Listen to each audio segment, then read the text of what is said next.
నెలల క్రితం హిందూ సమాజంలో ఒక విస్ఫోటం శ్రీవారి లడ్డూలో కల్తీ జరిగిందని చెప్పేసి సుప్రీంకోర్టు వారు ఒక సిట్ ని ఏర్పాటు చేయడం ప్రాథమిక నివేదిక అంటూ వారు ఇచ్చారు. దాన్ని అందుకుని ఎవరైతే దోషులు ఉన్నారో మేము నిర్దోషులను ప్రకటించడానికి ప్రయత్నం చేయడానికి వాళ్ళు ముందుకు సాగారు. ఈ విషయాన్ని పరిగణలో తీసుకున్న పూజ మఠపీఠ ఆశ్రమవతులు సుమారుగా 150 మందికి ఆశీలై ఉన్నాం. మేమందరం యొక్క నిర్ణయం ఒకటే, ఖచ్చితంగా ఈ కల్తీ లడ్డు ఎవరు చేశారో వారిని కఠినంగా శిక్షించాలని. కరుణాకర్ రెడ్డి గారు మాజీ టీటీడీ చైర్మన్ వారు మాట్లాడుతూ కింద స్థాయి అధికారులు తప్పు చేశారు, ఉద్యోగులు మాకేంటి సంబంధం అని ఆ విధంగా మాట్లాడడం. వైవి సుబ్బారెడ్డి గారు కూడా ఆ సిట్ రిపోర్ట్ ను చదివి అందులో కెమికల్స్ అన్ని కలిసిపోయాయి, ఇది వాస్తవం అని వారు కూడా అంగీకరిస్తూ చివరికి వచ్చేసరికి మాకు సంబంధం లేదు అనేటటువంటి మాటలు మాట్లాడడం అనేది ఈ హిందూ సమాజం జీర్ణించుకోలేనటువంటి అంశం. ఇది కాగా అర్థమవుతుంది, వాళ్ళు కలిపారు, దారుణంగా మా మనోభావాలను దెబ్బతీశారని అర్థమవుతున్నా ఎందుకు ఇంకా వీక్షిస్తుంది మాకు అర్థం కావట్లేదు. వ్రతం చేసి 24 గంటలు ఏమీ తినకుండా ఉండి ద్వాదశి రోజు తిరుపతి ప్రసాదం తీసుకుంటే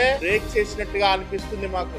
అలాంటిది జన్మలో ఎప్పుడు తీసుకోలేని యానిమల్ కొవ్వుతో మాకు ప్రసాదాన్ని అందించడానికి సహకరించారంటే అలాంటి వాళ్ళని మీరు ఇంకా దేనికోసం వెయిట్ చేస్తున్నారండి? ఖచ్చితంగా జగన్మోహన్ రెడ్డి అనుసరణలోనే ఇవన్నీ జరిగాయండి. జగన్మోహన్ రెడ్డి ముఖ్యమంత్రికి ఉండేటప్పుడు చాలా ఆలయాల మీద దాడులు జరిగేటప్పుడు ఎక్కడ ముఖ్యమంత్రి ఒక ప్రెస్ మీట్ పెట్టి తప్పు జరిగిందని ఖండించడం గానీ, దోషుల్ని పట్టుకుంటామని చెప్పడం గానీ ఎక్కడా మాట్లాడలే. సరికదా పిచ్చివాడు చేశారు, మధ్య చిమ్మితున్న వాళ్ళు పగలగొట్టేశారు, ఆ రాత్రి ఎవడో పిచ్చి వెర్రివాడేమో ఆ విగ్రహాలు పగలగొట్టాడని హిందువులను పిచ్చి వాళ్ళు చేసి మాట్లాడారు. ఆ విగ్రహాలు విరిపోతే సిమెంట్ బొమ్మలే కదా అని దేవతామూర్తిని కించపరిచి మాట్లాడారు. దేవాలయం మీద దాడులన్నీ కూడా చేయించి ఎవరిని పట్టుకోకుండా, దోషుల మీద కనీసం ఎంక్వైరీ చేయలే, కేసులు పెట్టలే, ఎవరిని పట్టుకోకుండా హిందూ సమాజాన్ని వంచారండి. ఖచ్చితంగా గత ప్రభుత్వంలో సుమారుగా వందల సంఖ్యలో దేవాలయాల మీద, దేవాలయ విగ్రహాల మీద, రథాలను తగలబెడతం మీద అనేక దాడులు జరిగినాయి.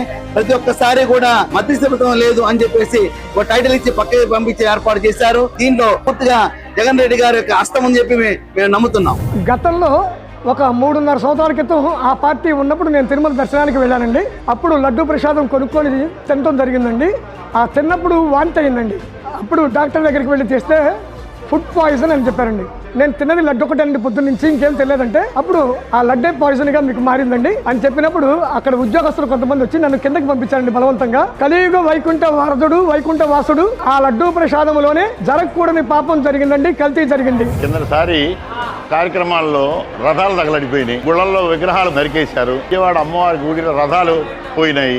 ఏమని చెప్పారు? రథాలు తగలబడిపోయింది అనుకో మత్స్యమితం లేకుండా చేశామన్నారు. విగ్రహాలు నరికేటంటే ఎవరు చేసిన దానికి మాకు బాధ్యతలు ఏంటని అంటున్నారు. అట్లాగే లడ్డు కల్తీ చేసిన దానిలో వాళ్లే ఒప్పుకొని మా కింద స్థాయి వాళ్ళు కలిపారు కాబట్టి మాకేం సంబంధం అండి అని అన్నారు. కాకపోతే ప్రతిదీ కూడా వైసీపీ నాయకులందరూ కూడా ఏది జరిగినా కూడా కప్పిపుచ్చుకునేందుకు ఏదో ఒక డ్రామా ఆడి ఇది జరగలేదు ఎందుకంటే దొంగని 10 మంది అయితే దొంగ అయిపోతాడు కదా అని వాళ్ళ ఉద్దేశం. అలా అన్నారు. ఇదేంటంటే రుజువులతో సహా బయటపడింది కాబట్టి దీన్ని ఎవరు కూడా కాదని అనడానికి లేదు.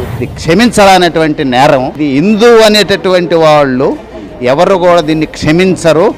కాబట్టి ఆ ఏడుకొండల వెంకటేశ్వర స్వామి శిక్ష వేస్తాడు. ధర్మనాశనం ఎవడి వల్ల కాదండి. జగన్ రెడ్డి కావచ్చు, వాడి అబ్బ కావచ్చు, వాడి తాత కావచ్చు, వారు నిజంగా వెనక్కి తిరిగి చూసుకుంటే వాళ్ళ మూలాలు నా హిందుత్వంలో ఉన్నాయండి.